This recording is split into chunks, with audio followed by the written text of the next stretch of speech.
नीलाम्बुज श्यामल कोमलांगम सीता समारोह विद्वान् प्राणो महासायक चारु चापम नमामि रामं रघुवंशनाथम् अतुलित बल धामं हेम सेरावदेहम् धनुधुन प्रस्थानं ज्ञानदानम् सकल गुण निधानं वारणानामधीशम् रघुपति प्रिय भक्तं वातजातं नमामि कृष्णाय वासुदेवाय हरे परमात्मने क्लेशनाशाय गोविंदाय नमो नमः।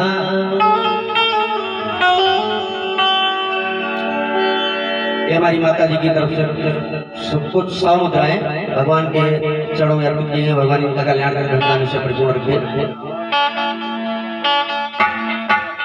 राधा तो मेरी स्वामिनी मैं राधे को दास जन्म जन्म मिलना हुआ वृंदावन को वास। राधा तो बड़ भागिनी कौन तपस्या कीने तीन लोक 14 भुवन तो तेरे आदि।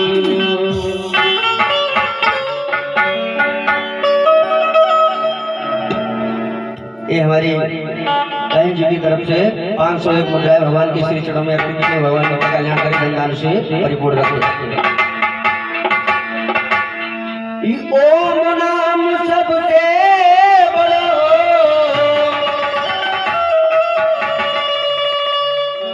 जासे बड़ो न कोई जो जाको सुमिरण करे आत्मा होई। यमुना जी की पारी पर नंद किशोर झिलमिल झिलमिल होती है पीतांबर की कोर पीतांबर की कोर।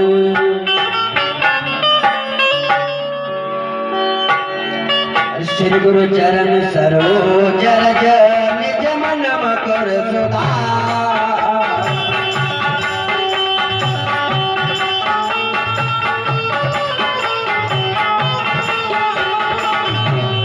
रघुवर विमल जसु जोदायक बलधार।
वृंदावन बिहारी लाल की।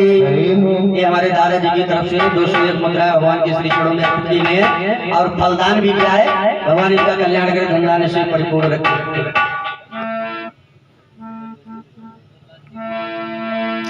आइए आज श्रीमद् भागवत कथा का तृतीय दिवस और तृतीय दिवस की माध्यान्हकालीन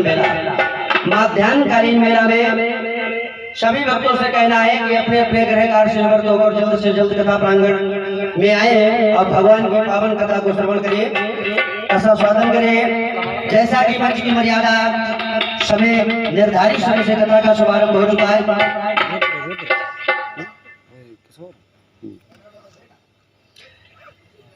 आइए मन और वाणी को एकाग्रित करने के लिए भगवान का पावन नाम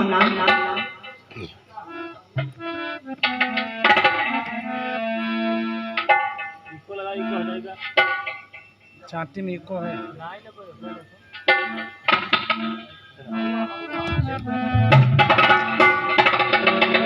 तेरे दीवानों ने, तेरे दीवानों ने मुझको बुलाया, मैया तेरा दरबार सजाया, मैया तेरा दरबार सजाया।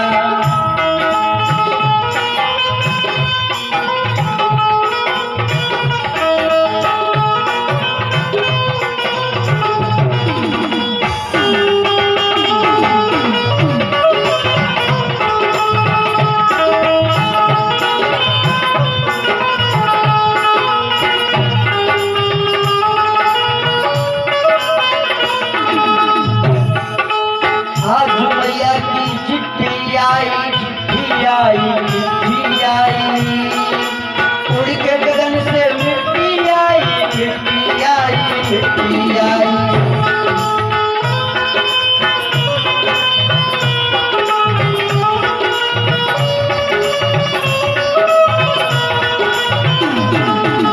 आज मैया की चिट्ठी आई, चिट्ठी आई, चिट्ठी आई। उड़ के गगन से मिट्टी आई, मिट्टी आई, मिट्टी आई। नाम मेरे माँ चिट्ठी आई, चिट्ठी आई, चिट्ठी आई।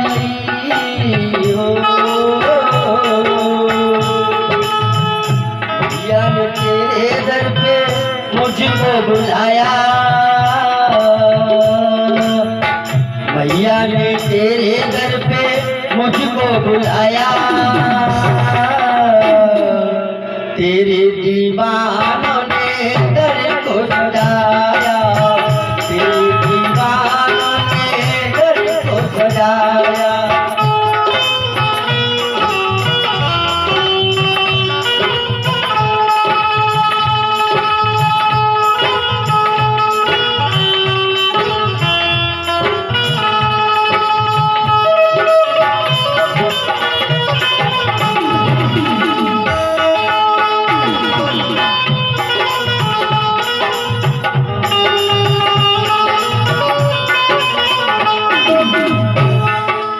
वेदों में लिखी है तेरी कहानी, सबने सुनी है, सबने जानी।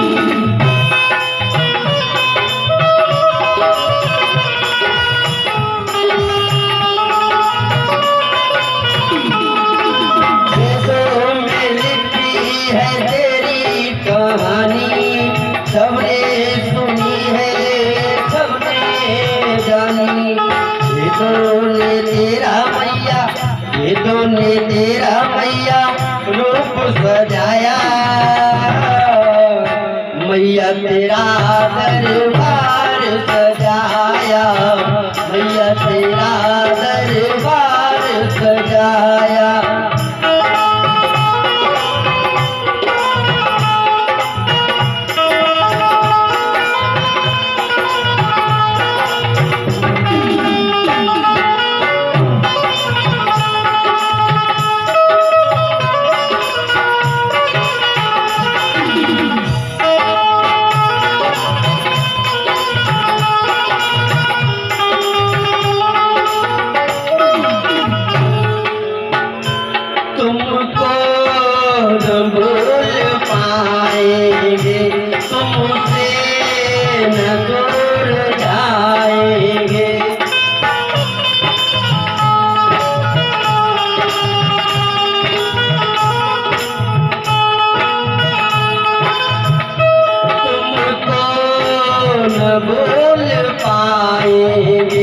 तुमसे न दूर जाएंगे।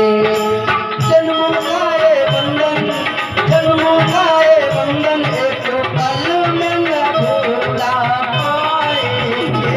तुमको न भूल पाएंगे, तुमसे न दूर जाएंगे।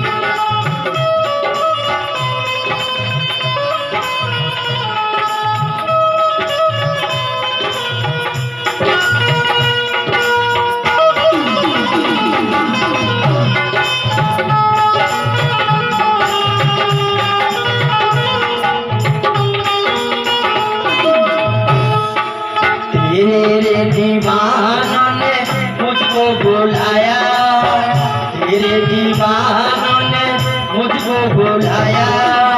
मैया तेरा दरबार सजाया, मैया तेरा दरबार सजाया।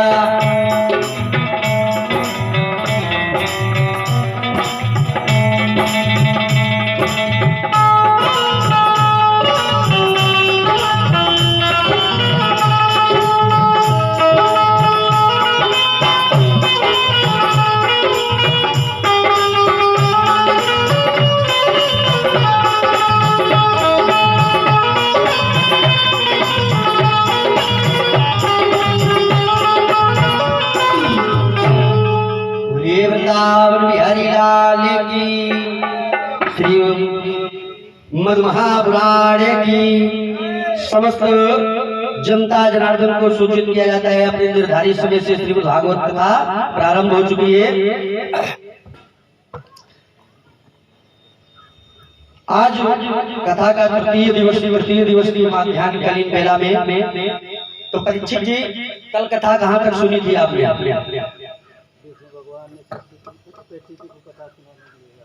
अच्छा। तो कल परीक्षित जी ने कथा सुनी, सुखदेव महाराज जी का जन्म हो चुका है और बाबा भोलेनाथ ने माता पार्वती जी को अमर कथा सुनाई। उसके बाद में महाराज सुखदेव जी का जन्म भी हो चुका है। अब आज नाम की महिमा की कथा सुनाते हैं। एक नाम की महिमा कल बताया था कि राम से बड़ा राम का नाम, भगवान से बड़ा भगवान का नाम। नाम से ही व्यक्ति का उद्धार हो जाता है। इसलिए इस संसार में, इस माया रूपी संसार में हम और आप आए हैं तो कुछ अच्छे कर्म के लिए आए। क्यों? जब हम और आप माता की कोख में होते हैं तो वहां बहुत यातनाएं भोगने को पड़ती हैं, बड़े कष्ट होते। तो जो प्राणी होता है भगवान से बार बार प्रार्थना करता है, निवेदन करता है कि हे प्रभु हमारे ऊपर कृपा करो, दया करो, हमारा उद्धार करो, इस नरक से मुझे बाहर निकाल।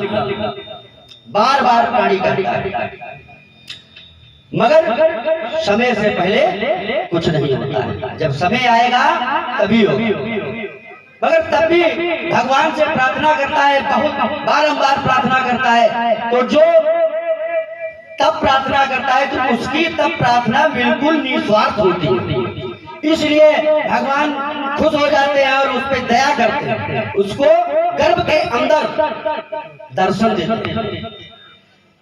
देते हैं और कहते हैं ठीक है, हमने तुम्हारी प्रार्थना को स्वीकार किया, हम तुम्हें बाहर निकाल देंगे इस नरक से, मगर हमारी कुछ शर्त होगी। तो क्या शर्त होगी? देखा, शर्त ये होगी कि यहाँ से जब तुम्हें हम बाहर निकालेंगे, बाहर जाके तुम क्या करोगे? हमारा नाम का गुणगान करोगे। ठीक। वहां तो वादा कर लेता है व्यक्ति कि प्रभु हमें इस समय इस संकट से बाहर निकाल दीजिए और हम जैसे ही बाहर जाएंगे, संसार में जाएंगे, हम तुम्हारा ही गुणगान करेंगे।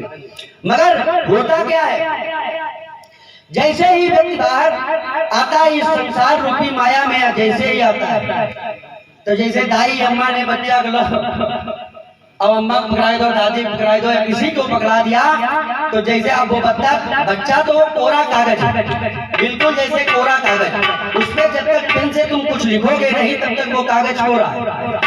ऐसे ही जो बच्चा आया है वो भी कोरा कागज है, उसको आप जैसा जैसा कुछ बताते रहेंगे वैसे वैसे वो पढ़ता रहेगा। जैसे ये हमारी माता जी की तरफ से 20 मुद्रा है, भगवान के श्री चरणों में अर्पित है, भगवान इनका कल्याण करें। जैसे कि अब बच्चा बाहर आया तो दाई अम्मा के जी देखो तुम्हारी दादी, तो उसके दिमाग में दादी बात पड़ी, बाबा बाबा आया, पापा आया, मम्मी आई, मौसा चाचा चाची इत्यादि सांसारिक माया मोह में आकर वो पड़ जाता है। अब वो कोरा कागज था, उस पे तुमने सांसारिक माया मोह का बंधन डाल दिया। अगर तुमने वही भगवान के नाम की बात बताई होती, ये बताया होता कि ये भोलेनाथ है, ये शंकर जी हैं, ये कृष्ण जी हैं, ये ठाकुर जी हैं, ये लड्डू गोपाल हैं, ये माता जी हैं, दुर्गा जी, काली जी, अगर ये बताया होता तो धार्मिक रूप से वो धर्म की तरफ बढ़ता। मगर आपने क्या बताया कि ये तुम्हारे चाचा हैं, फूफा हैं, दादा हैं, मम्मी है, चाचा, मतलब संसारिक माया मोह में उसको डाल दिया। अब वो तो कोरा कागज, उसको क्या पता, तुम जैसा बताओगे वैसा करेगा। छोटा बच्चा तुमने देखा होगा, छोटा बच्चा अगर आंगन में खेलता है, घर में खेलता है, तो अगर कोई जीव जंतु उसके आस पास आ जाए तो ये नहीं जानता है कि ये हमको नुकसान पहुंचाएंगे या हमको लाभ करेंगे, उनको नहीं मालूम। कोई गाँव खाई ले, गाँव मुँह में रख ले, उन्हें मालूम ही नहीं, उनको इससे कुछ नहीं मतलब। क्यों? वो नादान छोटा वाला, उसको आप जैसा बताएंगे, जैसा पढ़ाएंगे, जैसा लिखाएंगे वो वैसा ही बनता चला जाएगा। ये हमारी माता जी की तरफ से ज्ञान मुद्रा भगवान के श्री चरणों में अर्पित है, भगवान इनका कल्याण कर धनदान से परिपूर्ण। तो इसलिए कहने का मतलब ये है, इस माया रूपी संसार में आने के बाद में कुछ न करो तो कुछ, अरे भजन ही कर लो, किसी से उतार है। कल बताया था कि कलयुग में नाम की बड़ी महिमा होती है, और जब कोई भक्ति शक्ति विद्या अगर कुछ न कर सको, तप न कर सको, पूजा पाठ न कर सको, तो ना मंत्रम नो यंत्रम, न मंत्रहीनम, न क्रियाहीनम, न भक्तिहीनम, मतलब मैं न मंत्र जानता हूँ, न पूजा पाठ जानता हूँ, न भक्ति जानता हूँ, न तपस्या जानता हूँ, मैं कुछ नहीं जानता हूँ। प्रभु मैं अगर कुछ जानता हूँ तो आपका नाम जानता हूँ। क्या जानता हूँ? आपका नाम जानता हूँ। तो नाम की ही महिमा, नाम से ही व्यक्ति का उद्धार हो जाया करता है। कैसे? एक कलयुग है, कलयुग में बाबा तुलसीदास जी ने बड़ी अच्छी बात कही, अरे बड़े भाग्य मानुष तन पावा,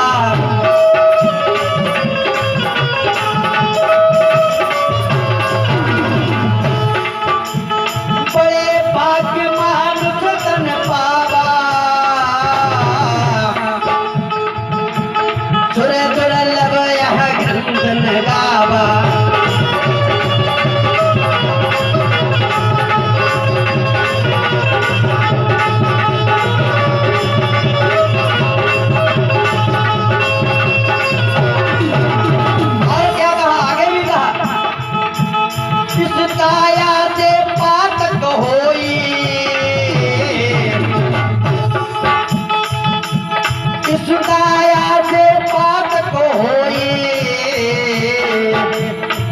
भोगे छोटे ना कोई,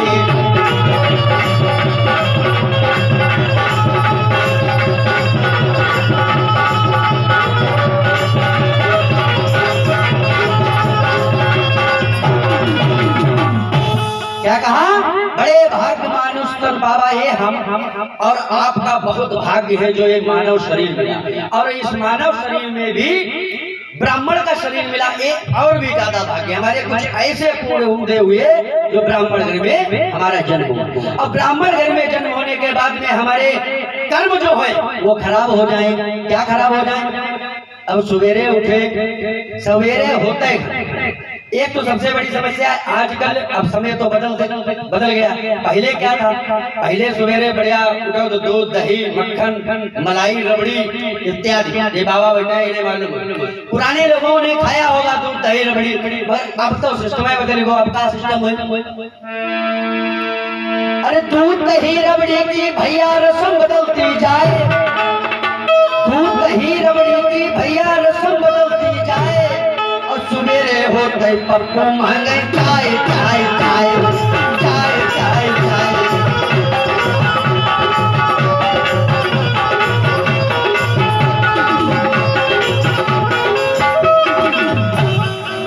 अब वही जमाना लगा भैया, जमाना हमें दोबारा।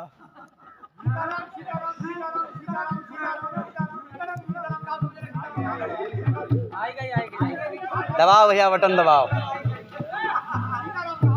बोले वृंदावन बिहारी लाल की, ठाकुर जी महाराज की। अब समय बदल गया, पहले कुछ और समय था, अब कुछ और। अब आज कल का, अब आज कल हो जाओ। कुछ लोगों ने हमें देखो सोई उठे आंखें मिलाई, अब ऑर्डर करो। अरे मैडम, जबकि उनको नहीं इंग्लिश का मैडम कहते हैं लोग, जबकि मैडम कहना ठीक नहीं, मगर कहते हैं लोग, क्या कहते हैं मैडम, एक कप टी, एक कप टी। अब आंखें खुली नहीं, मिलमिलाए नहीं, कुल्ला मोमा नहीं वो, मगर होने बेटे बच्चे आवाज मैडम एक कप टी। अब मैडम बेचारी एक कप टी ले खड़ी।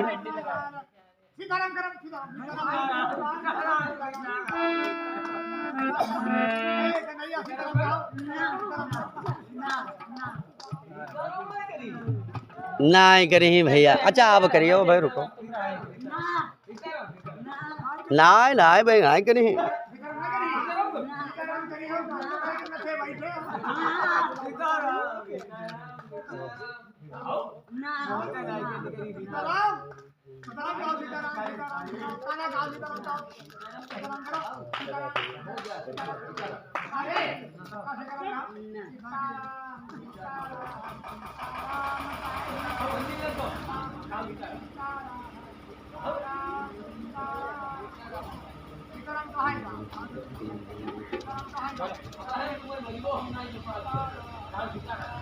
बोले वृंदावन बिहारी लाल की, ठाकुर जी महाराज की।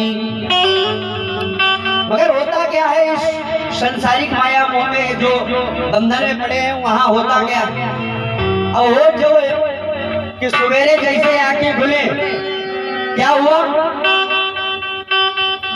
खटिया पार्टी पर तकिया के नीचे काटो, और सवेरे होते ही भैया जैसे ही आंखें खुली, ढूंढने लगे बीड़ी और बंडल। अगर बीड़ी बंडल नहीं मिलो तो तंबाकू वाले जुटते हैं, वही तंबाकू। अब मान लो हमारे किसी जो नेशनल वाले हैं, वही नेशनल सवेरे हो। अच्छा ये कबरो उन्हें लेटरीन ही नहीं उतरती, तो क्यों, उनकी है आदत पड़ गई, ऐसी एक रोटेशन बना लिया। जबकि भगवान ने वादा किया था तुमसे कि संसार में जाओगे, हमारा भजन करोगे, हमारा नाम लोगे, हमारे नाम का गुणगान करोगे, तो तुम्हारा उद्धार हो जाएगा। इस यहाँ दैहिक दैविक भौतिक तापा, इस चारों चीजों से तुम्हारा मोक्ष हो जाएगा, और तुम वैकुंठ धाम को चले जाओगे। दोबारा यहाँ 84 लाख योनियों में भ्रमण करने के लिए नहीं आना पड़ेगा। मगर होता सब उल्टा, ऐसा कुछ। हाँ, अब कहो कि ऐसे कोई है नहीं, तो ऐसा भी नहीं कि ऐसे लोग नहीं, ऐसे भी लोग हैं, अच्छे भी लोग हैं, सब गलत नहीं हो सकते, अच्छे भी लोग होते हैं। तो ऐसे ही कन्नौज शहर में एक अजामिल नाम का बहुत ही पातकी, मतलब उसने अपने जीवन में अत्याचार पापाचार दुराचार के अलावा कोई दूसरा काम किया ही नहीं, कोई दूसरा काम नहीं किया।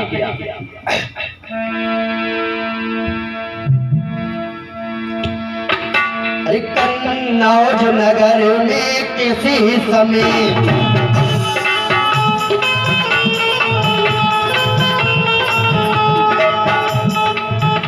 कन्नौज नगर में किसी समय बात की अजामिल रहता था।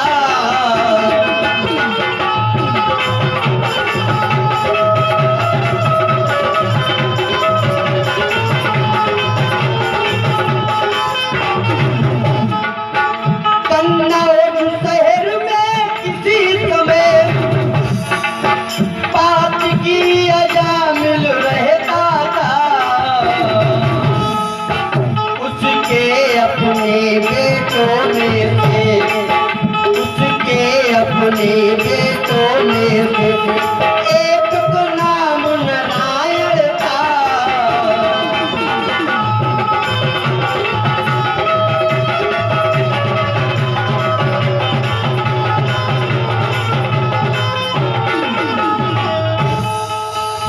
कन्नौज शहर में एक अजामिल नाम का व्यक्ति रहता था। बहुत ही पापाचार, दुराचार और अत्याचार किया करता था। उसके कई बेटे थे और पत्नी बड़ी सुशील थी। मगर वही बात, दो व्यक्ति का जोड़ा बना है और जोड़े में अच्छा बहुत ही कम हुए जिनके जोड़ा एक जैसे मिलते हैं। पति पत्नी एक दिमाग के, एक राय के, एक बुद्धि के, बहुत कम। नहीं, पत्नी की अगर सोच है कि जैसे मैं कुछ करूं तो पति की सोच जस्ट विपरीत होगी उसकी। वही पत्नी कही अगर हम 1000 रुपये साड़ी ले तो पति कहीं ना आए, दूसरा काम चलाई लो। एक जैसी सोच बहुत कम। जैसे एक जैसा जोड़ा मिलना मुश्किल हो जाता है। जैसे अगर पत्नी सुंदर है तो पति थोड़े से अमली, और अगर पति सुंदर है तो पत्नी से अमली। अब ऐसे व्यक्ति बहुत कम ही आप लोगों ने देखे होंगे जो पति पत्नी दोनों एक जैसे हो। अगर श्यामले हैं तो दोनों श्यामले हो, और अगर सुंदर है तो दोनों सुंदर हो। तो जब कमाऊ मिल जाए आप लोग का तो देखो यार, जब जोड़ा देखो क्या भगवान की कृपा इन दोनों जन पर भाई, जो कि ऐसा जोड़ा बन गया। तो ये बहुत कम लोगों के ऊपर भगवान की कृपा होती है। अब पत्नी उनकी सुशील थी, बुद्धिमान भी थी। एक दिन की बात, उनके नगर में सप्तऋषि आए और उनके दरवाजे पर पहुंचे और कहा, आवाज लगाई, माता भिक्षाम देई। तो माता बाहर निकल के आई। उन्होंने देखा कि हमारे दरवाजे पे साधु खड़े हैं, तो कहने लगे, अरे बाबा, अगर आप हमारे दरवाजे पर आए हैं तो हम अब कुछ आपको दान तो जरूर देगी, मगर एक हमारी शर्त है। कहने लगे, क्या शर्त है? बाबा कुछ ऐसी हमारे ऊपर कृपा करो, हमारे परिवार के ऊपर कृपा करो, जिससे हमारा उद्धार हो जाए। अच्छा, इस समय हमारे पतिदेव घर में नहीं है, इसीलिए हम आपको दान भी कर देंगे। अब अगर हमारे पतिदेव घर में होते तो तुम आगे आगे, पतिदेव पीछे पीछे, तुम्हारे ऊपर बम्पर डंडा चलती हो। काहे? उनका काम ही था लूट करना, चोरी करना, अत्याचार, पापाचार करना, ये सब धन लाकर अपने घर में रखना, यही उनका काम था। तो कहा, बाबा हमारे परिवार के ऊपर कुछ कृपा कर दीजिए, जो कि हमारा भी उद्धार हो जाए। आज जब माता ने बाबा से जब बार बार प्रार्थना की तो बाबा ने कहा, सप्तऋषियों ने कहा, ठीक है, आप परेशान मत होइए, आप परेशान मत होइए, हम आपको एक उपाय बता रहे हैं। कि क्या उपाय बता रहे हैं बाबा? कई उपाय है कि आप के कई पुत्र तो हैं, कई बाबा एक पुत्र और भी है। तो कहा कौन? वो पुत्र हमारे इस समय गर्भ में है। तो कहा अगर जो तुम्हारे पुत्र गर्भ में है वो जब बालक का जन्म हो तो उस बालक का नाम अपने नारायण रख देना। आज सप्त ऋषियों ने बताया कि जो बालक आपके गर्भ में है उस बालक का नाम नारायण रख देना। और इतना कहने के तत्पश्चात सप्त ऋषि वहां से चले गए और कुछ देर बीती। कुछ क्षण के बाद में अजामिल आया और उसने देखा और अपनी पत्नी से पूछा अभी हमारे दरवाजे पे कौन आया था? तो पत्नी ने कहा। अब पत्नी ने अपने पति से बात को चुरा लिया। क्यों चुरा लिया?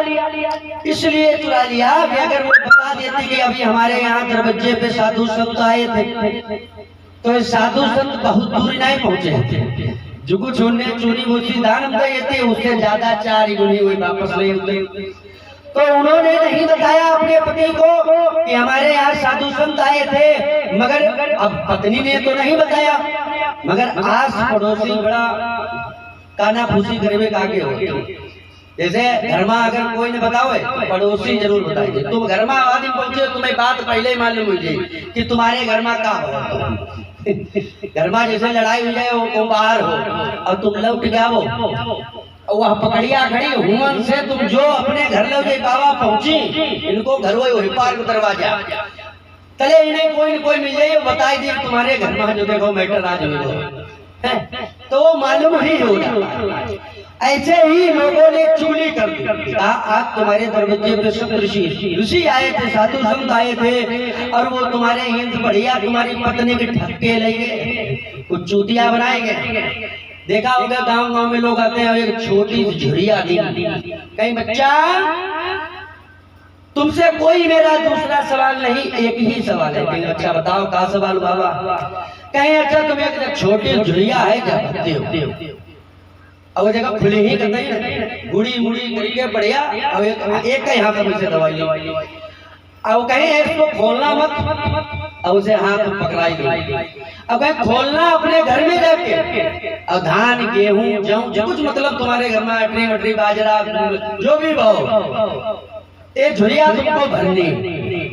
अब अम्मा लोग थोड़ी सीधा पनीर में ज्यादा होता है और थोड़ा इनका अगर कुछ उल्टी सीधी बात अगर तुमने बताई थे जैसे अगर हालव कह दे और तो सब ठीक है मगर परंतु लेकिन ये शब्द जब किसी बात में लग जाते हैं तो शंका व्यक्ति को अपने आप उत्पन्न हो जाती है।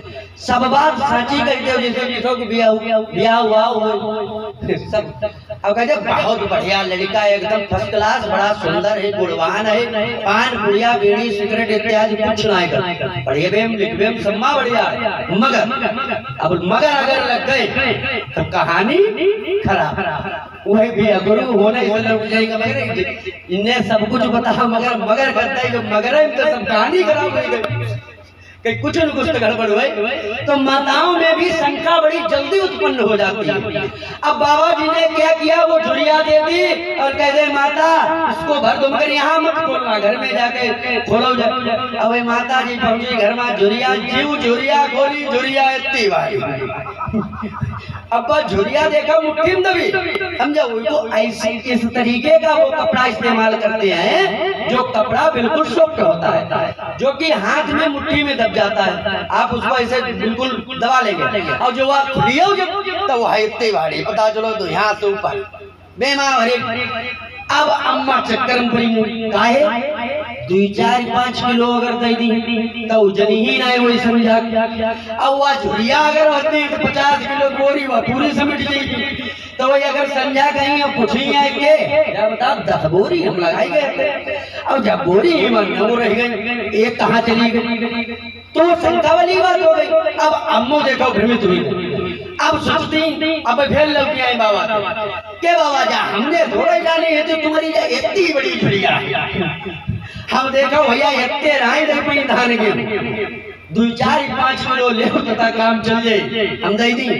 अच्छा बाबा लोग नहीं चाहिएगा तुम 2-4-5 किलो छोड़ो उन्हें 200 ग्राम दो वही वही वही कहा तो फिर कुछ मिले वही आखिरी में क्या करते हैं, जो कुछ जितने समझाई पाओ तोड़ी पाओ, किलो 2 किलो 5 किलो गेहूं आटा नून मसाला जो कुछ ले पाओ, ठगी पाओ 2-4 से कोई ठगे जेब धरे और थोड़ी देर बाद तुम्हें रोडों पर नहीं नजर नहीं, गांव छोड़ के कतई लुप्त हो जा। तो ऐसे ही आज वो बाबा सप्त ऋषि चले गए और जाकर उसके बाद में अजामिल को पड़ोसियों ने बता दिया, आज तुम्हारे यहाँ साधु संत आए थे और तुम्हारी पत्नी को ठग कर ले गए। अजामिल अपने घर गया और पत्नी से कहा कि तुमने मेरे बिना आज्ञा से कैसे दान दे दिया, किसी को कैसे कुछ दे दिया। आज पत्नी कहने लगी, प्रभु हे नाथ, आपने जीवन में जो भी कुछ किया है मैंने आपको कभी टोका नहीं, रोका नहीं, आपकी किसी भी विचार को मैंने आपका खंडन नहीं किया, मगर आज मेरी एक बात मान लीजिए प्रभु। कहने लगे क्या? कि संत संत होते हैं, क्योंकि ये संत जो है भगवान के ही रूप होते हैं। क्या होते हैं? भगवान के ही रूप होते हैं। अच्छा, एक और चीज, देहात और शहर में अंतर क्या है? अंतर है, जैसे देहात में अगर साधु संत आते हैं तो उनको लोग भगवान समझते हैं। देखिए, हम हो या आप हो, कोई भी अगर साधु संत हमारे दरवाजे पे आता है तो उसका देहात में लोग सम्मान करते हैं, बैठाते हैं उसको, जो भी उचित खाना भोजन पानी जो भी है, अगर उनके 1-2 रुपया 5 रुपया 10 रुपया जो भी श्रद्धा है वो दान भी करेंगे और उनको खिलाएंगे पिलाएंगे। मगर और शहर में क्या हम, देहात में लोग साधु को भगवान समझते हैं और शहर में लोग साधु को भिखारी समझते हैं। क्या समझते हैं? भिखारी। अगर देहात में कोई नकली साधु आ जाए उसको भी लोग असली साधु समझकर भगवान जैसी पूजा करते हैं, और शहर में अगर कोई असली साधु पहुंच जाए, नकली तो थोड़ा, असली साधु अगर शहर में पहुंच जाए उसको भी लोग भिखारी ही समझते हैं। इतना ही शहर और देहात में अंतर है। क्यों? वहाँ ज्यादा कुछ विशेष पढ़े लिखे होते, वो ज्यादा एक्स्ट्रा दिमाग लगाते हैं। अच्छा, हम तुम तो एक्स्ट्रा दिमाग नहीं लगाते। क्यों? हम तुम भेष और भूषा की पूजा करते हैं। किसकी करते हैं? भेष और भूषा की पूजा करते हैं।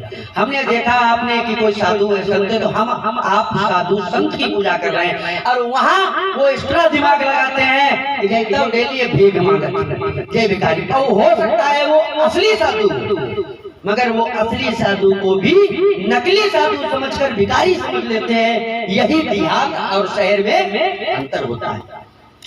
आज दोस्तों, पत्नी समझाने लगी अजामिल को कि हे नाथ, एक बात हमारी मान लीजिए, आज साधु संत जो गए हैं उनको आप पीछे से जाकर लूटना मत, उनका धन छीनना मत। मैंने आपसे जीवन में कभी कुछ नहीं मांगा, आज मैं आपसे कुछ मांग रही हूँ, तो इतनी कृपा कर दीजिए। तो अजामिल ने कहा, ठीक है, अगर तुम आज कुछ ज्यादा ही मांग रही हो तो ठीक है, आज मैं उन साधु संतों को छोड़ देता हूँ। इधर क्या हुआ, समय व्यतीत हुआ। कुछ समय होने के बाद में आज सुंदर रत्न पुत्र की प्राप्ति हुई, और पुत्र जब प्राप्त हुआ, अजामिल के जब पुत्र हुआ तो ब्राह्मण देवता को बुलाया और उसका नामकरण कराया। अब ब्राह्मण देवता जैसे ही घर आए और अजामिल की पत्नी जो थी उनसे वो साधु महाराज ऋषि कह के गए थे कि आप अपने इस पुत्र का नाम नारायण रखना। तो वो बात उनके दिमाग में थी और वो ब्राह्मण देवता के पास पहुंची और हाथ जोड़ के कहने लगी, हे ब्राह्मण देवता, हमारे इस पुत्र का नामकरण आप करेंगे, मगर नाम नारायण रख दीजिए। हम अगर नाम इनका रखेंगे तो ये हमारे पति देव नहीं मानेंगे, और आप अगर इनका नाम रख देंगे तो हो सकता है मान लें, तो हो सकता है इनका उद्धार हो जाएगा। तो आज नामकरण हो गया, उस पुत्र का नाम नारायण रखा गया। कुछ समय व्यतीत हुआ, कालबुनी का लगा तमाचा। जब कालबुनी का तमाचा लगता है तो सब कुछ यहीं धरा रह जाता है। धीरे धीरे समय व्यतीत हुआ। आज और क्या होता है अजामिल की तबीयत धीरे धीरे खराब होने लगी, क्योंकि इतने पापाचार, अत्याचार, दुराचार उसने किए। जब तबीयत खराब होने लगी तो आकर अपने घर में अपनी पत्नी को आदेश दिया, आज्ञा दी कि हमारा स्वास्थ्य खराब है, कुछ हमारे लिए दवा लेकर आओ। तो पत्नी जो थी घर को चली गई दवा और पानी लेने के लिए।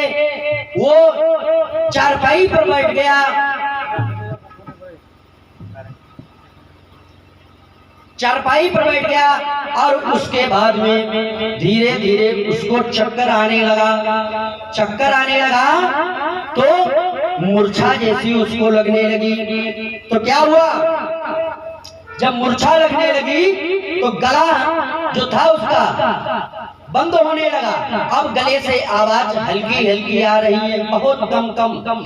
अच्छा, होता क्या है, आप लोगों ने देखा होगा जिनके घर में जैसे 4-5 बच्चा है, 5 लड़का है, 4 लड़का है, तो जो सबसे छोटो वाला लड़का हुई अम्मा को थोड़ा ज्यादा दुलारू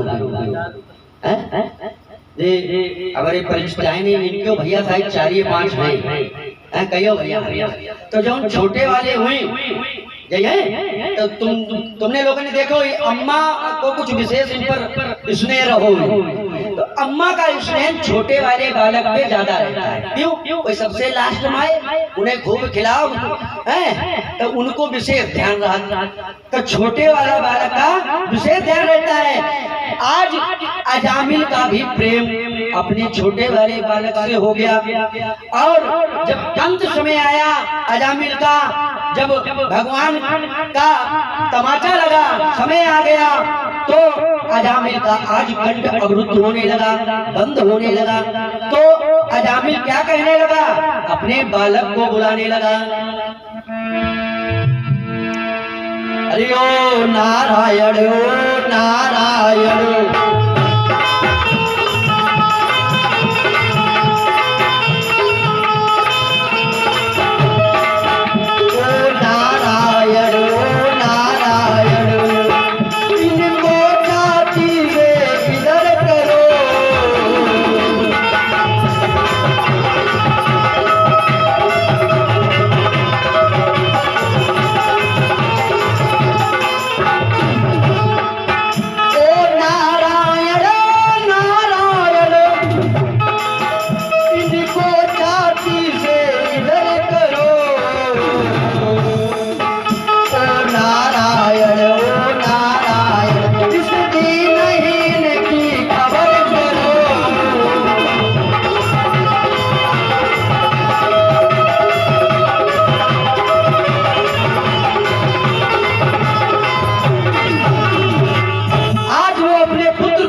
अब जैसे ही पुत्र को आवाज लगाई तो उस समय अंतिम समय था, और अंतिम समय में इसीलिए हमारे पूर्वज कहते हैं, बुजुर्ग लोग कहते हैं कि जब व्यक्ति का चौथा चरण हो, कौन सा चौथा चरण, जब व्यक्ति का चौथा चरण हो तो उसको क्या करना चाहिए, भगवान का भजन करना चाहिए, भगवान का नाम लेना चाहिए। आज अंतिम जब समय ने अजामिल का आया और उसने नारायण को बुलाया, तो आज उसके शरीर में छल और कपट नहीं था। जिस समय नारायण को आवाज लगाई उस समय उसके शरीर में छल और कपट बिल्कुल नाम मात्र का नहीं था। इसलिए जैसे ही उसने नारायण नारायण चिल्लाया और आवाज लगाई, भगवान क्षीर सागर में लेटे हुए थे, उनके कानों तक आवाज पहुंच गई और क्या सुना कि हमारा कोई भक्त मुझे बुला रहा है। क्या हुआ, भगवान ने कहा अपने पार्षदों से जाओ इस भक्त को मेरे पास लेकर आओ, मगर उसने इतना अत्याचार पापाचार किया था। अंतिम समय में उधर यमराज के भी दूत पहुंचे और इधर भगवान के भी पार्षद पहुंचे। अरे आप पहुंचे स्वर्ग दूत फौरन, आप पहुंचे स्वर्ग दूत फौरन, विप्र को यमों से छुड़ा लिया,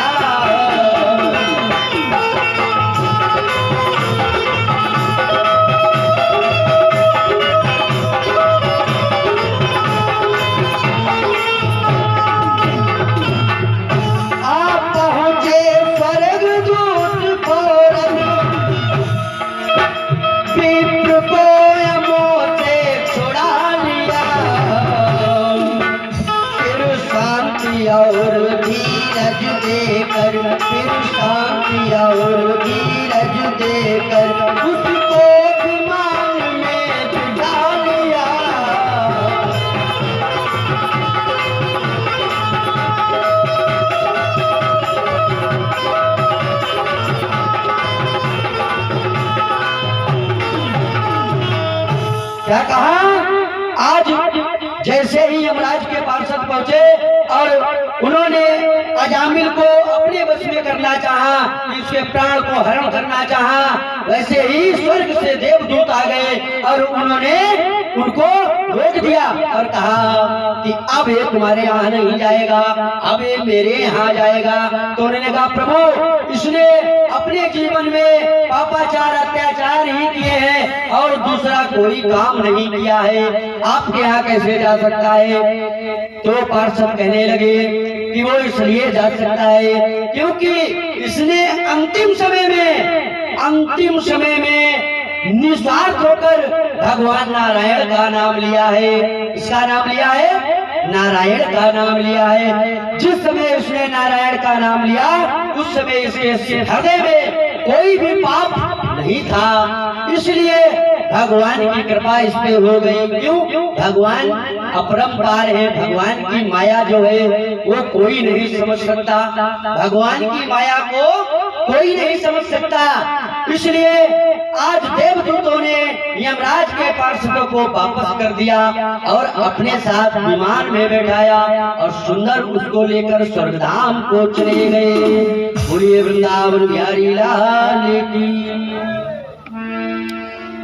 इसी के साथ में एक आपने शायद कक्षा 7 या 8 की एक किताब में एक पाठ में था, डाकू रत्नाकर, कथा सुनी होगी, किसी शायद कक्षा 7 या 8 में होगी। एक डाकू रत्नाकर नाम का एक डाकू हुआ करता था। वो अपने परिवार का पालन पोषण भी किया करता था और उसका काम क्या था?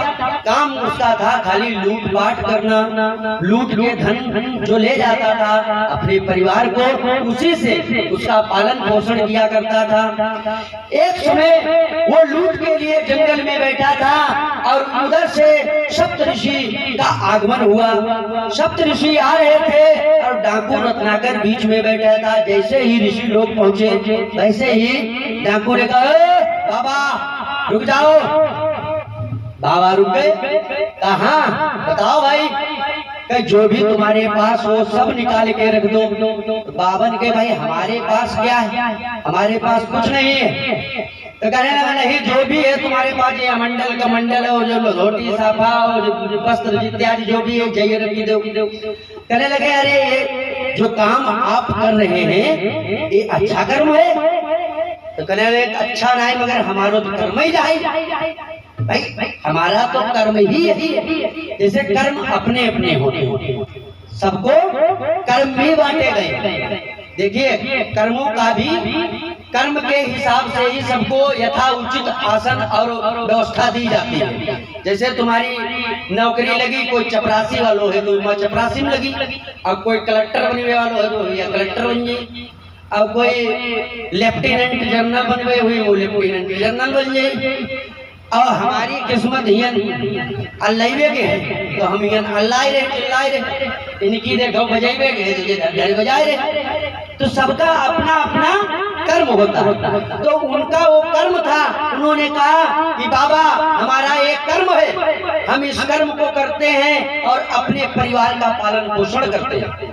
इसी से धन का जो अर्जित होता है धन, उसी से ले जाकर अपने परिवार का पालन पोषण करते हैं। तो बाबा ने कहा ठीक वो तो सब ठीक, मगर हमें जो बताओ का तुम जो यहाँ से पाप करके अपने घर जाते हो और इस पाप से जो धन ले जाते हो वो धन किसको किसको देते हो? कि धन तो मान लो परिवार में जो भी सदस्य हैं सबको मैं दे देता हूँ, सब खाते पीते हैं, उसका पालन पोषण होता है पूरे परिवार का। तो क्या ठीक है मान लो वो तो ठीक, मगर ये बताओ पाप तो तुमने किया। परीक्षित जी, पाप किसने किया? पाप तुमने किया। और जब पाप तुमने किया, क्या तुम्हारे परिवार में कोई भी सदस्य इस पाप में कोई भागीदार होगा? अब उनके दिमाग में एक पॉइंट जो घुस, आज डाकू रत्नाकर ने सोचा कि साधु बात तो ठीक है कहा। क्या कहा कि बात तो बाबा ठीक ही करते हैं, मगर बाबा हमें तुम चूतिया न समझो। क्या कही कि हमें चूतिया न समझो।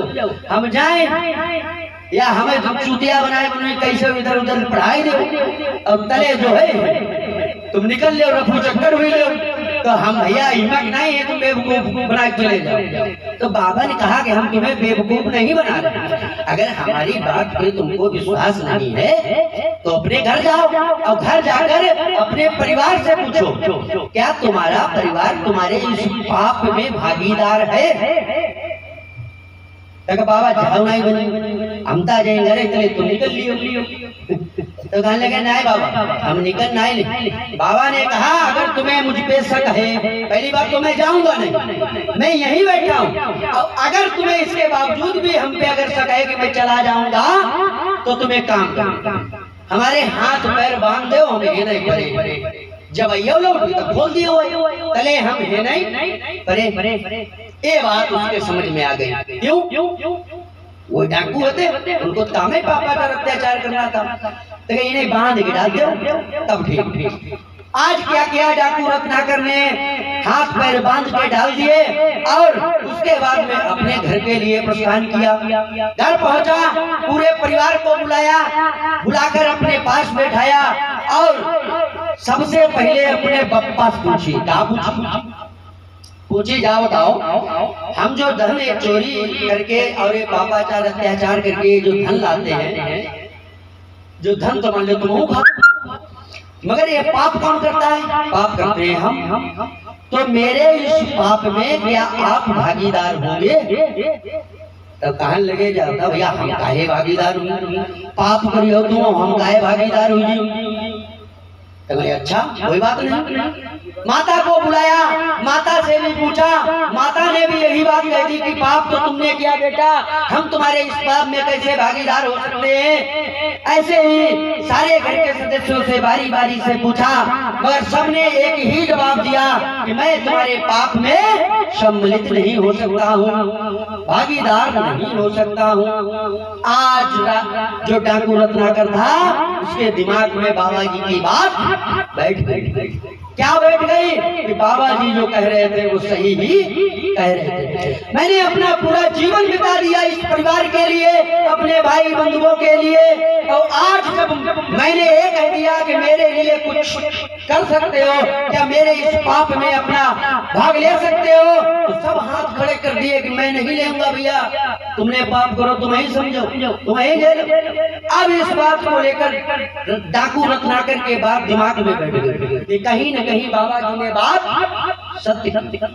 क्यों? कहा कि संसार में कोई किसी का नहीं, जो मैं करूंगा वो मुझे भोगना होगा। अच्छाई और बुराई ये दोनों जोड़े, सुख और दुख ये दोनों जोड़े। अगर अच्छाई है तो बुराई, सुख है तो दुख है। अगर जीवन में व्यक्ति को सुख ही सुख मिलता जाए तो भी गलत, दुख भी आना बहुत जरूरी है, क्योंकि अगर दुख नहीं आएगा तो भगवान को नहीं याद करोगे, और भगवान को अगर तुमने याद नहीं किया तो तुम्हारा उद्धार हो ही नहीं सकता है। अगर तुमने भगवान को याद नहीं किया, भगवान के नाम का संकीर्तन नहीं किया, भगवान के नाम का भजन नहीं किया, तो तुम्हारा और हमारा उद्धार हो ही नहीं सकता। तो इसलिए दुख भी आना जरूरी है। अगर अच्छाई है तो बुराई का भी होना जरूरी। क्यों? ये जोड़े बनाए गए हैं, इसीलिए जोड़े बनाए गए हैं। तो आज डाकू रत्नाकर के बाद दिमाग में बैठ गई कि बाबा जी ने जो भी कहा वो सत्य कहा। आज डाकू रत्नाकर वापस चलाया और सप्त ऋषियों के हाथ पैर खोल दिए और कहने लगा, महाराज हमसे क्षमा, हमें क्षमा करें, पापो हम पाप कर्मा हम पापात्मा पाप संभवा, मुझसे पाप हुआ, मुझसे अपराध हुआ, हे प्रभु, हे महाराज, हे साधु, हे संत, मैंने जो अपार पाप किया है, आज तक मैंने बहुत बड़ा पाप किया और अभी तक पता नहीं कितने मैंने पापाचार अत्याचार चोरी क्या क्या नहीं मैंने किया। प्रभु मुझे कोई ऐसा मार्ग बतलाइए जिससे मेरा उद्धार हो जाए, मेरा उद्धार हो जाए। तो बाबा ने कहा ठीक है, हम तुम्हें एक मंत्र बताते हैं। तो कहे बाबा हम मंत्र जप नहीं, हमने जब कबो जीवन मंत्र जपो नहीं तो मंत्र भाई कैसे जप? तो बाबा ने कहा अच्छा फिर मंत्र नहीं जपे, अच्छा पाठ पाठ कर लिया। अरे जब हम मंत्र नहीं जप पाए तो भाई पाठ पाठ कर लिया। भाई पाठ होता है संस्कृति होती, जैसे पाठ करोगे तो उसमें तो संस्कृत है, संस्कृत के श्लोक बोलने पड़ेंगे। और जब हम छोटो से मंत्र जाप नहीं कर पाए तो हम श्लोक कहाँ बोल पाए। बाबा हमने जब जीवन में जो कुछ करो ही नहीं तो हम ये सब हमसे नहीं होगा। तो कहा अच्छा फिर तुम्हारे लिए और क्या, भाई कुछ बाबा ऐसी चीज बताओ जो सरल हो करते। क्या कहा कि कुछ बिल्कुल ऐसी जगह बिल्कुल हिंदी हो या सरल हो जो कि हम बोल सकें। तो आज बाबा ने कहा ठीक है, तो अब जब तुम पाठ भी नहीं कर सकते, स्तोत्र जाप भी नहीं कर सकते हो, जाप भी नहीं कर सकते हो, तो तुम एक काम करो, भगवान का पावन नाम का स्मरण करो। किसका? भगवान के पावन नाम का स्मरण करो। तो कहा वो नाम क्या है? तो उन्होंने कहा नाम है राम। क्या नाम है? राम। तो आज डाकू रत्नाकर ने जब राम कहा तो कहे ही नहीं पाया। क्यों? उसने अपने जीवन में इतने पाप अत्याचार किए थे कि उसके मुख से भगवान का नाम भी नहीं निकला। तो कहा बाबा अब क्या करें? तो कहे हम तो ये राम भी नहीं कह पा रहे हैं। तो बाबा ने कहा तुम्हारे लिए एक उपाय है। तो कहा क्या उपाय है? कहे जब तुम राम नहीं कह पा रहे हो तो राम का उल्टा होता है मरा। कहा तुम मरा कहो। क्या कहो? मरा। और जब 3 बार मरा मरा कहोगे तो एक बार बीच में राम निकल जाता है। ना मानो लिख के देख लेना, जब 3 बार मरा मरा कहोगे तो एक बार बीच में राम निकल जाता है। तो भगवान जब हमारे साधु ने बाबा ने उनको बताया कि राम नाम नहीं कह सकते तो मरा मरा कहते रहो, और जब मरा मरा कहोगे तो एक दिन ऐसा आएगा जो तुम्हारे ऊपर भगवान की कृपा हो ही जाएगी। आखिर वो समय आया, और समय वो क्या आया? वही डाकू रत्नाकर। डाकू जो रत्नाकर कहे जाते थे वो डाकू रत्नाकर नहीं, उन्होंने श्री रामचरितमानस जो कि राम और रावण का युद्ध, रावण मरण और राम जन्म, इससे पहले ही रामचरितमानस की रचना कर दी। किसने कर दी थी? वही डाकू रत्नाकर, वही वाल्मीकि हुए। कौन हुए? वही डाकू रत्नाकर बाद में वाल्मीकि हुए, और उन्होंने ही रामचरितमानस की रचना राम और रावण से पहले ही कर दी कि आगे आकर ये क्या क्या होना है। रावण का वध होगा, राम का जन्म होगा, सुग्रीव विभीषण इत्यादि वाली पूरी रामायण लिख दी वाल्मीकि ने। आज बाबा की कृपा हुई, संत ऋषियों की कृपा हुई डाकू रत्नाकर पर। आज वही डाकू रत्नाकर वाल्मीकि हुए। और बाद में आज भगवान का पावन नाम लेने लगे। क्या कहने लगे? अरे श्री राम जय जय राम।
वृंदावन बिहारी लाल की, श्रीमद् भागवत महापुराण की।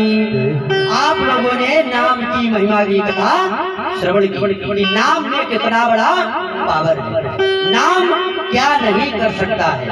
भगवान से बड़ा भगवान का नाम, जो कि वही नाम जो जब लंका में सेतु का निर्माण हो रहा था तो भगवान का नाम लेकर बानर छोड़ देते थे समुद्र में पत्थर, और वो पत्थर तैरता हुआ चला जाता था। इस प्रकार भगवान की महिमा जो है वो नाम में है। किसमें है? नाम में।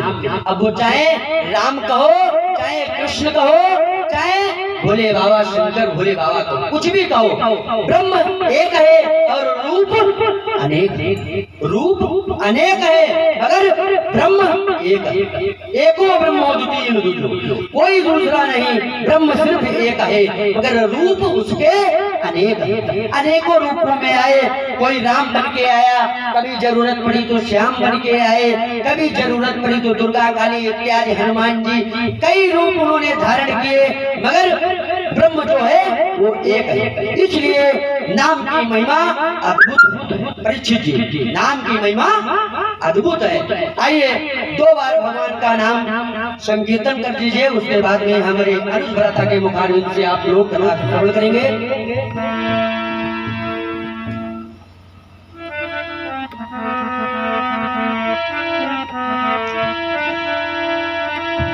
छुपा कहाँ आजा चलिए, अरे मुरली वाले आजा तेरी याद सदाए, तेरे भरोसे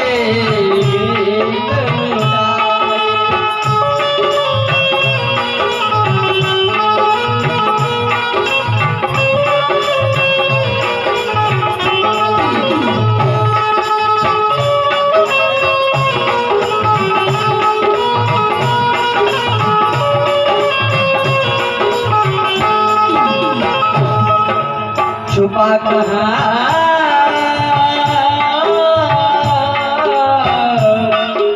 छुपा कहाँ